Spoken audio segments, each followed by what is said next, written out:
outside it's probably like 101 or 98 degrees. Hey everybody, so thank you for your support. I really appreciate all your help. Thank you. We are at over one. I was just gonna say we are over 1,000 subscribers, but we're actually over 11,000, which is pretty significant. Today's topic is a crash that happened in downtown Los Angeles on the 110 freeway, involving a private security guard who identified as a police officer. Yeah, I guess that'll work out. Anyhow, hey, before I begin, if you guys could do me a huge favor, I'm looking for your input. I'm looking for your input. I'm looking for your best advice. I'm going to be teaching a class pretty soon, and one of the questions that popped up is basically, hey, I arrive at a private site, a private property with my executive or with the principal, and I constantly have problems with private security officers not allowing me to park somewhere. Now, the issue is I need to get close to the principal, so when the principal comes out, that person has direct access to the vehicle and we can leave. However, it just seems like everywhere we go, there's always a security officer that doesn't allow me to park in certain areas. If you have been in this predicament, how do you address the situation? Now, I have some ideas. In my honest opinion, my humble opinion, I think by allowing somebody to park closer to the principal, that would prevent other situations from happening. And I think that would create less of a lull in a situation. So if the principal has to go to location A to B, which is maybe even 15 paces farther or 30 paces farther, I'm endangering the principal. But let's just say the security officer doesn't care about the principal, right? Security officer just cares about his own assignment. Well, my argument is, hey, help out the driver here, because if there's some type of security situation, you have an aggressive crowd, a breach in security, that security officer is going to end up becoming involved, whether he or she likes it or not. So let's just get the principal in and out of here. I don't know what to say, guys. I mean, I've been doing some deep thought on this. I know that there's a lot of people that are more qualified than I am to talk about this, but how do you address the situation? Do you talk to the individual officer? Do you talk to their supervisor? Do you talk to the person that hired them? What do you do in that circumstance? So rarely do I go out and ask you guys for input, but on this one, again, I kind of have an idea on where I want to go, but I just want to corroborate the plan of action that I have. So please, in the comment section box below, if you guys are not too busy, just comment how you would address that type of a situation. I'm going through the comments. Mike is here from the Professional Security Journal. Mike, we always have good conversations every day. Glad that you're here again today.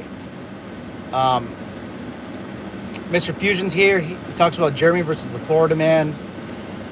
You guys, we don't even have to talk about Jeremy DeWitt. Bring that up because there's so many other people that have taken this spot. So, look, I'm on Instagram under the firearms trainer. We just had a young man that just passed the Private Patrol Operator Qualified Manager exam. I'm super proud of him, by the way. He did a really remarkable job. He took a test where the pass rate is somewhere near or close to 50% fail rate. So I'm really proud of him. But anyhow, he sent me this video. I am under the firearms trainer. If you guys want to connect with me on the gram, the Instagram, that's another way to connect, okay? So, what the hell happened? What you basically have is a video of a security guard rolling code 3 on the 110 freeway near downtown Los Angeles. The 110 freeway will take you, I know it leads to Inglewood. I believe it leads to LAX, but there are throwaways where you can access downtown Los Angeles. But anyhow, for some reason, this motor cop guard was rolling code 3, and I'm talking about with the blue lights.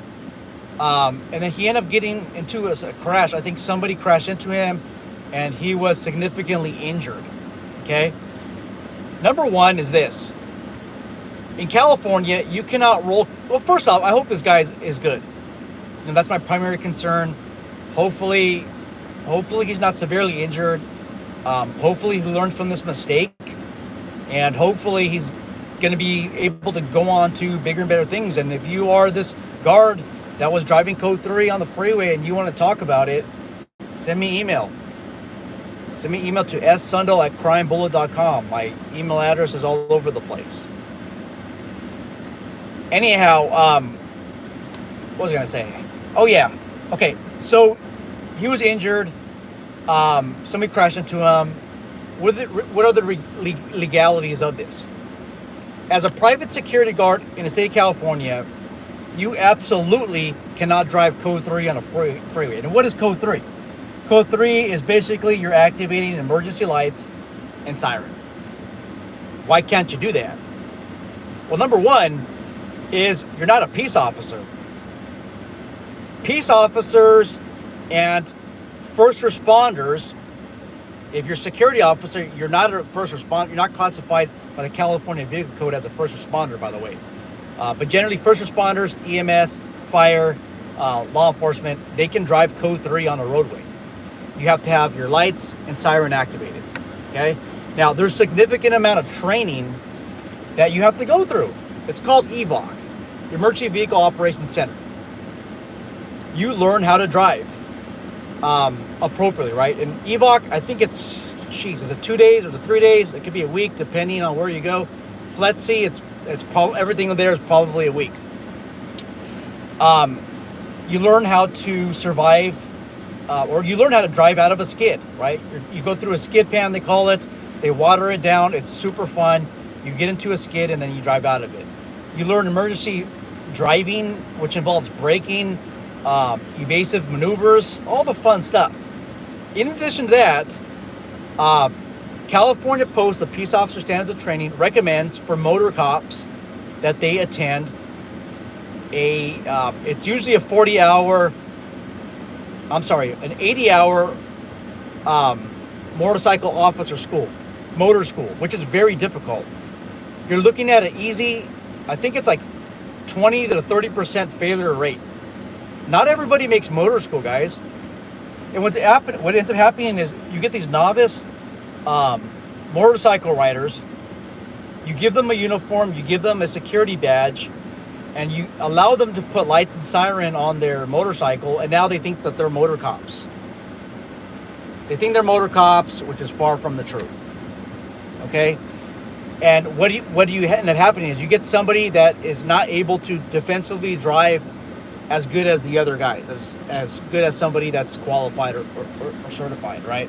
And then, adding to all this, a lot of agencies require you to go through some type of FTO process, field training officer process. Perhaps you might have to ride with a seasoned officer or seasoned motor officer for a week, 2 weeks, a whole month before you're actually tenured on a motorcycle detail. But again, some people just try to skip the whole process. It's too difficult for them to be a cop, or they have some disqualifying factors in the background. Hey, let me take the easy way out. Let me just use my M1 license, or maybe not license, right? And let me drive a motorcycle and put on a badge, a gun, and put on some patches that say motor officer or something like that. And then now I think I'm a motor officer. That happens. We do have Jeremy DeWitts in the state of California. I'm not saying that this officer is Jerry DeWitt. All I'm saying is I have a lot of questions for this officer on why he's shown on camera with flashing blue lights. To the reasonable person, which basically means your typical average citizen out here, we think that you're a motorcycle officer. I mean, just look at your bike. It has all of the hallmarks of a motorcycle unit, and then you're going there with your blue lights. And guys, if you run a security company and you think that this is okay, it's not okay. Number one is that person eventually is going to end up pulling people over, right? If you give them the tools, if you give them the machinery, they will abuse it sooner or later. Maybe not you as a security company owner, but there's going to be somewhere along the lines a supervision where somebody's going to do this. They're going to screw it up. They're going to mess it up. It's going to happen. Guaranteed. I assure you that.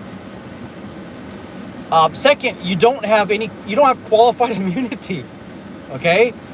If a peace officer, law enforcement officer gets into a crash, as long as they can articulate that there was an emergency and they were rolling code 3, they are immune from a lawsuit as long as they can prove that they were driving in a due regard and in a reasonable manner, ensuring that public safety was honored, right? You have to drive in due regard for your safety, but especially the safety of others. If you don't, you will lose that qualified immunity. Security guards who are driving code 3 on a motorcycle do not have qualified immunity. Okay, they don't. Okay, now on the insurance part, okay, number one is an insurance company going to cover this loss?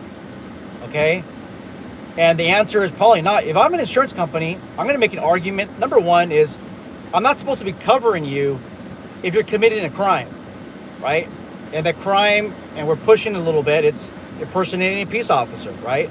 We're not going to cover you if you're using this as a commercial vehicle. The commercial vehicle being that you're using it as a security vehicle for business purposes. You didn't tell us that you're driving a motorcycle, by the way, that had blue lights on it. You didn't tell us that you were going to be driving code 3. And for that reason, you are in breach of the agreement and we will not cover your loss. Those of you guys who are thinking about driving code 3, that's what's going to happen. Now, let's just say your employer gives you they have a silly idea of allowing you to drive an emergency equipped motorcycle, right? If you're over there doing all this crazy stuff, if I'm the security company, I'm going to make an argument that you performed this act outside of the scope of employment. That's not part of ABC security company. And I'm just giving you an example of a make-believe security company. Okay? Now,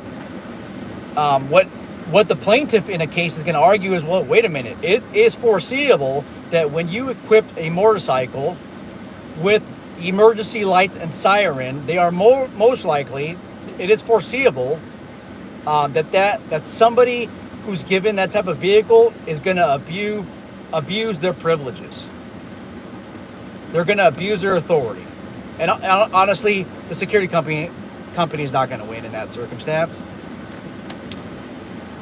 Oh, man. It just keeps happening over and over and over again. And I just think that it's really important to bring these situations to light on this channel. Let's police ourselves before the state polices us, guys. Noah said hi. Hi, Noah. Tiggs says, what's your CCW? SIG 365 XL. Oh. Mike, I'm telling you, he already knows what I carry. It's a very intimate tool that I carry, and he just happens to know. And Cali Call Shotgun is here. Welcome to the live stream. Hey, if you guys have any questions, concerns, let me know. Let me know what security company is this, because I really want to know. Really want to know what security company is doing this. They're driving code 3.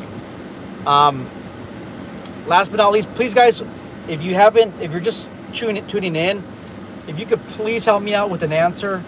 That answer revolves around a question of an executive protection company needs to gain easy access to the principal. Principal is at an on-site location performing their business, conducting their business, and the EP guy wants the best place to park, which allows easy access, vehicle access, parking access to the principal, right? What's the better technique? Like, how can that EP guy gain the upper advantage and be able to park in an area where that security officer has control over the property. Because it looks like this might be a thing, right? For those of you who are working EP, how do we allow our EP guys to park where we need them to?